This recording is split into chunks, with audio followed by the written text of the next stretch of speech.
Gold, trusted gold buyers. మీరు తాకట్టు పెట్టిన బంగారాన్ని విడిపించి ఈ రోజు ఉన్న మార్కెట్ ధరకు కొనబడను.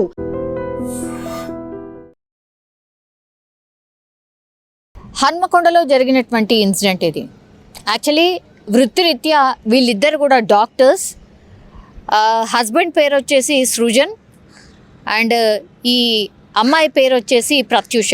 ఇద్దరు కూడా డాక్టర్సే. ఒక్కరేమో కార్డియాలజిస్ట్, ఇంకొకళ్ళేమో డెంటిస్ట్. ఇప్పుడు వీళ్ళిద్దరి మధ్య మనస్పర్ధలో ఇంకో రీజనా అంటే సింపుల్. ఈ మధ్య కాలంలో కపుల్స్ వృత్తిరీత్యా అంటే డాక్టర్స్ కాకుండా వేరే వేరే వృత్తిలో ఉంటేనేమో జనరల్లీ ప్రాబ్లంలు వస్తూ ఉంటాయి డాక్టర్ వృత్తిలో ఉన్న వాళ్ళకి. కానీ వీళ్ళిద్దరు డాక్టర్స్ అయినప్పటికీ కూడా ఒక ఇన్ఫ్లుయెన్సర్ చేసినటువంటి ఇంటర్వ్యూతోని వాళ్ళిద్దరి మధ్య మనస్పర్ధలు స్టార్ట్ అయ్యాయి. యాక్చువల్లీ వరంగల్కి సంబంధించిన ఇన్సిడెంట్ కాబట్టి వరంగల్లో ఒక ప్రైవేట్ హాస్పిటల్ కొత్తగా ప్రారంభమైంది. మనకు తెలుసు సోషల్ మీడియా ప్లాట్ఫామ్లో అది ఎంత పెద్ద బ్రాండెడ్కి సంబంధించిన హాస్పిటల్ అయినా ఇంకేదైనా ఈ ఇన్ఫ్లుయెన్సర్స్తోని ప్రమోషన్ చేయించుకోవడం వెరీ వెరీ కామన్. అందులో భాగంగానే ఇప్పుడు ఈ డాక్టర్ సృజన్ అట్లనే ఒక అంటే ఓనర్ ఆఫ్ ఒక హాస్పిటల్. సో దాన్ని ప్రమోషన్ వైజ్గా ఒక ఇన్ఫ్లుయెన్సర్ని మాట్లాడిండ్రు. ఆమె పేరు వచ్చేసి శృతి. ఆమెతోని కొన్ని రోజుల క్రితం ఈ హాస్పిటల్కి సంబంధించిన ప్రమోషన్ వీడియో చేసిండు. అక్కడ వీళ్ళిద్దరి మధ్య పరిచయం ఏర్పడిన తర్వాత సోషల్ మీడియాలో ఎట్లా చేయాలి ఏంటి అనేది కూడా పూర్తి స్థాయిలో ఆ అమ్మాయి గైడ్ చేయడం, ఆ తర్వాత ఆయన హాస్పిటల్కి కూడా క్లయింట్స్ రావడం, కస్టమర్స్ రావడం, ఇదంతా కూడా పెరిగింది. ఆ తర్వాత వీళ్ళిద్దరి మధ్య కొంత పరిచయం ఏర్పడింది. ఆ తర్వాత సాన్నిహిత్యంతో వాళ్ళిద్దరి మధ్య కన్వర్జేషన్ పూర్తిగా ప్రేమగా మారిపోయింది. ఇదంతా జరుగుతున్నటువంటి టైంలోనే డెంటిస్ట్గా ఉన్నటువంటి ఈ సృజన్ వాళ్ళ భార్య ఎవరైతే ఉన్నారో ప్రత్యూష, ఆమెకి ఎక్కడో అనుమానం వచ్చింది. ఏంటిది మరి ఇంత క్లోజ్గా ఎందుకు మూవ్ అవుతున్నాడు, ఇంత క్లోజ్గా ఎందుకు ఉంటున్నావు, ఎప్పుడు చూడు ఆమెతోనే మాట్లాడుతున్నావు, ఇది మంచిది కాదు అనేటువంటి విషయం భర్తకే చెప్పడం. అంటే సృజన్కే ప్రత్యూష చాలా టైమ్స్ చెప్పింది. ఆ తర్వాత ఇద్దరి మధ్య చాలా టైమ్స్ ఈ విషయం మీద గొడవ కూడా అయింది. అయినా సరే సృజన్ ఏమాత్రం కూడా కేర్ చేయకుండా, ఆమె భార్యని ఏమాత్రం కూడా కేర్ చేయకుండా కంప్లీట్లీ ఈ ఇన్ఫ్లుయెన్సర్ ఎవరైతే పరిచయం అయిందో శృతి, ఆ శృతితో ఎక్కువ క్లోజ్గా మూవ్ అవ్వడం స్టార్ట్ అయింది. ఆ తర్వాత అత్త మామలతో పాటే వీళ్ళిద్దరు కలిసి ఉంటారు. అందుకని వాళ్ళ మామయ్యకి ఇన్ఫర్మేషన్ ఇచ్చింది, తర్వాత అత్తయ్యకి కూడా ఇన్ఫర్మేషన్ చెప్పింది. మీ అబ్బాయి ఇట్లా చేస్తున్నాడు, మీరు మందలించండి, ఇది ఏమాత్రం కూడా మంచిది కాదు. ఆమె ఒక ఇన్ఫ్లుయెన్సర్ లాగా పరిచయం అయింది. ఆ తర్వాత నేను ఉండంగా మళ్ళీ ఇంకొక అమ్మాయితోని అట్లెట్లా క్లోజ్గా మూవ్ అవుతాడు, మీరు మందలించండి అని చెప్పినప్పుడు వాళ్ళ అత్తమామలు కూడా వాళ్ళ కొడుకునే వెనకేసుకురావడం, మా అబ్బాయి అట్లాంటి వాడు కాదు, నువ్వు ఏదో ఊహించుకుంటున్నావు, అట్లాంటిది ఏమి ఉండదు, నువ్వు చిన్న విషయాన్ని చాలా పెద్దగా చేస్తున్నావు, కేవలం ఇన్ఫ్లుయెన్సర్ లాగానే ఫ్రెండ్ లాగా మాత్రమే పరిచయం అయిన లైఫ్లో చాలామంది అట్లా క్లోజ్గా ఉన్నటువంటి వాళ్ళందరూ కూడా ఇక ప్రేమ అనుకుంటూ పోతే ఏ కాపురం నిలబడదు, ఇట్లాంటి మాటలన్నీ కూడా ఆ ప్రత్యూషకే ఆమెకే చెప్పడం స్టార్ట్ చేశారు. ఎవరు? ఈ సృజన్ వాళ్ళ అమ్మ నాన్న కూడా. సో ఈమె వైపు ఎవరు లేకుండా పోయారు. దెన్ ఈమె మ్యాటర్ని వీళ్ళ తల్లిదండ్రులకు తీసుకెళ్ళింది, అంటే ప్రత్యూష వాళ్ళ తల్లిదండ్రులకు చెప్పింది. వాళ్ళు కూడా వచ్చి మాట్లాడే ప్రయత్నం చేశారు. ఇది మంచి పద్ధతి కాదు, పద్ధతి మార్చుకోండి అని చెప్పినప్పటికీ కూడా ఏమాత్రం కూడా ఈ పద్ధతి మార్చుకోకపోవడం వల్ల గొడవలు చాలా ఎక్కువైపోయినాయి. అట్లాగే ప్రత్యూష దాన్ని తీసుకోలేకపోయింది, కంప్లీట్లీ ఒక డిప్రెషన్ లాగా వెళ్ళిపోయింది. ఇంకా నా మాట ఎక్కడ కూడా చెల్లట్లేదు, నా హస్బెండ్ కంప్లీట్లీ ఇంకొక అమ్మాయి మాయలో పడిపోయాడు, ఇంకా బ్రతికి వేస్ట్ అనుకుంది. సో ఆమె ఈరోజు పురుగుల మందు తాగి చనిపోయినటువంటి పరిస్థితి కనిపిస్తోంది.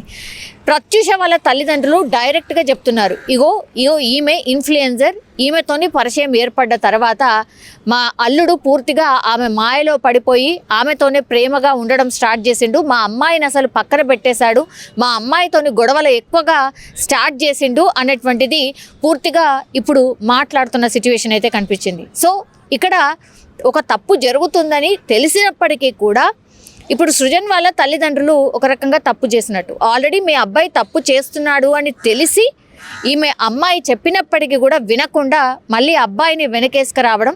అంటే మీకు కోడలతోనే ఏమైనా ప్రాబ్లం ఉంటే సెట్ చేసుకోవాలి, మాట్లాడాలి, ఎందుకంటే వాళ్ళ పేరెంట్స్ కూడా ఉంటారు కాబట్టి మాట్లాడే ప్రయత్నం చేయాలి. కానీ ఇక్కడ అలాంటిది ఏమీ జరగలేదు.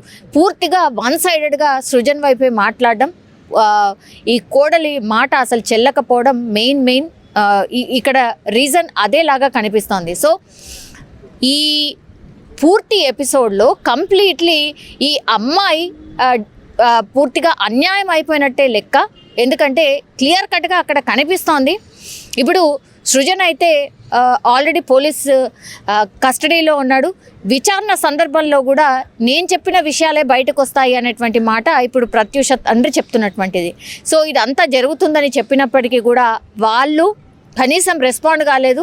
మా అమ్మాయి ఏదో తప్పుగా ఆలోచిస్తుందని ప్రొజెక్ట్ చేసిండ్రు. తీరా చూస్తే మా అమ్మాయి ప్రాణం కూడా పోయింది. వీళ్ళని కఠినంగా శిక్షించాల్సిందే. ఇట్లా అంటే మంచిగున్న కాపురంలో ఎవరో వచ్చి చిచ్చు పెట్టడం ఇప్పుడు మా అమ్మాయి ప్రాణం తీసింది.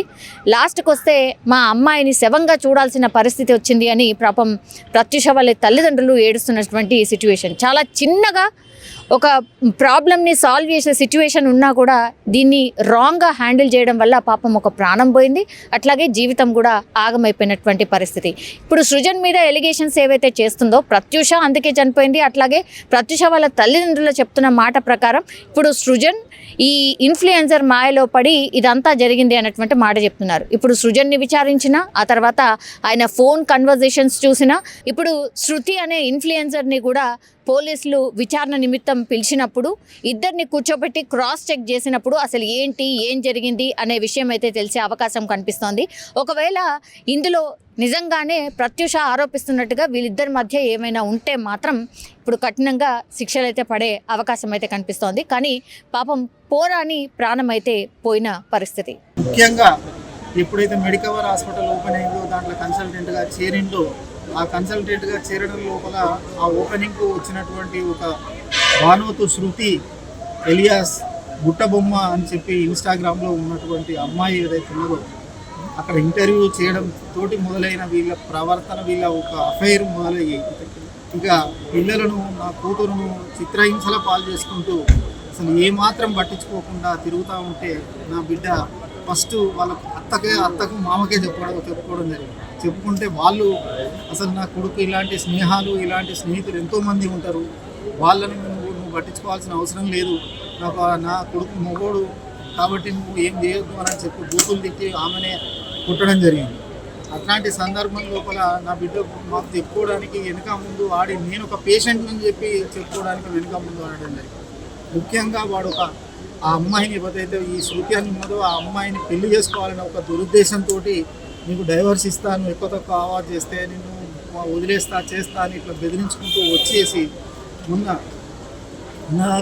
అంటే అంతకుముందు కూడా చాలా సందర్భాల్లో కొట్టడము, చేయడము, విమర్శిస్తే నువ్వు అడిగితే చేస్తే నిన్ను ఏదంటే చేస్తా అని చెప్పి బెదిరించడం ఇట్లా జరిగింది. వాళ్ళ ఆ తల్లిదండ్రులు చేసిండు, వీడు చేసిండు, ఆఖరికి ఈ శృతి అనే అమ్మాయి కూడా బెదిరించడం జరిగింది. నువ్వు ఎవరు చెప్పుకో, నువ్వు ఏం చేసుకుంటావో చేసుకో, నిన్ను విడదీయాలంటే ఒక 10 నిమిషాలు నిమిషం పట్టదని చెప్పి చెప్పుకుంటూ చేస్తే నా బిడ్డ అంతా మనసులో పెట్టుకొని ఆ రందితోటి కుమిలిపోయి చెప్పుకోలేక అది నిన్నటిది కూడా మాకు ఇప్పటికీ మిస్టరీయే. ఎందుకు అనంటే అసలు బయట నుండి లాక్ వస్తుంది, లోపలికి పోయి హ్యాంగింగ్ చేసుకున్నది అని చెప్పి చెప్తున్నారు. ఆ హ్యాంగింగ్ చేసుకున్న దగ్గర బాడీని ఉంచలేదు వాడు. ఆ బాడీని తీసుకొని గవర్నమెంట్ హాస్పిటల్కు తీసుకురాకుండా ఎన్ఎస్ఆర్ అపోలో హాస్పిటల్కు తీసుకుపోయి అందులో అడ్మిట్ చేసిండు. అది యాక్చువల్గా బ్రాడ్ డెడ్ కేసు అని వాళ్ళు ఇవ్వడం జరిగింది. కాబట్టి మేము కోరుకునేది ఒకటి ఏంటి అని అంటే ఇట్లాంటి ఈ డాక్టర్ అయిన వృత్తికే వీడు కలంకం తెచ్చినటువంటి అనర్హుడు వీడు. దీనికి ఉన్న డాక్టర్ డిగ్రీని రద్దు చేయాలి. ముఖ్యంగా సృజన్ను వాళ్ళ తల్లిదండ్రులను కఠినంగా శిక్షించాలని చెప్పి మాత్రం మేము కోరుకుంటాం. నిజంగా ప్రస్తుతం ఉన్నటువంటి సమాజం దేనికి ప్రయారిటీ ఇస్తుంది? ఆర్థిక సంబంధాల చుట్టూ మాత్రమే తిరుగుతుంది. మళ్ళీ ఎన్నికలంగానే చాలా విరక్తి కలుగుతాం. మంచి అనిపిస్తుంది కదా, లేడీస్ కూడా ఛాలెంజింగ్ జాబ్స్ చేసినప్పుడు చాలా బాగుంటది. ట్రాఫిక్ అసిస్టెంట్స్ గా నియమించిన ట్రాన్స్జెండర్స్ అందరితో సాల్యూట్ చేయించుకుంటున్నారు. ఫుడ్ డెలివరీ ఇవ్వటానికి వెళ్ళినటువంటి డెలివరీ బాయ్ అనిల్ పై కళ్ళ ముందు